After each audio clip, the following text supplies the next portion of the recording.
rotator cuff is made up of 4 different muscles.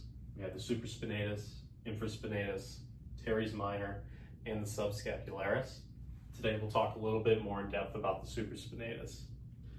I tried to illustrate the best I could where the supraspinatus sits, as well as the path that it travels. Okay. So what we have here is the medial border of the scapula, or the shoulder blade. This is where it starts, and it goes all the way over here to the head of the humerus. Okay. So what it does is it helps assist with this motion here called lateral flexion, or we call it abduction. Okay. This is one of the more commonly injured muscles in the rotator cuff, and it is a very important muscle. Okay.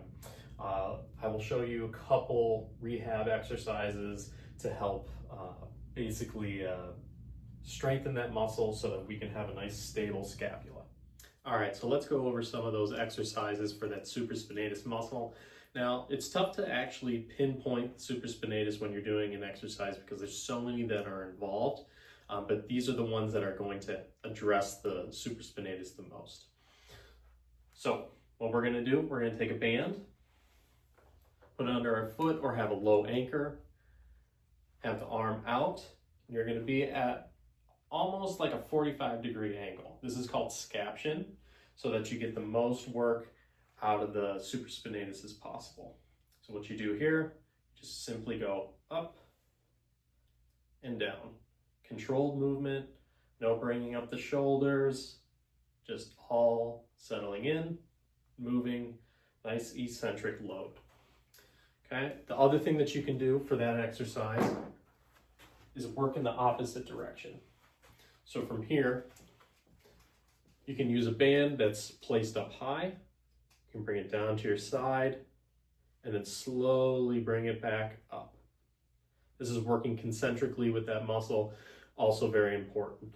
So the other thing, working on it dynamically. So with this exercise, I'm going to be using a ball, but you can use a weight.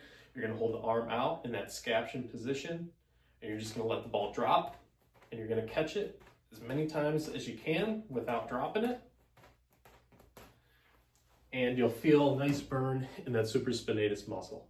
So what we're looking to do is stabilize the scapula, and we're also looking to keep the compression load on the humerus here, especially when it comes to the throwing and the acceleration portion of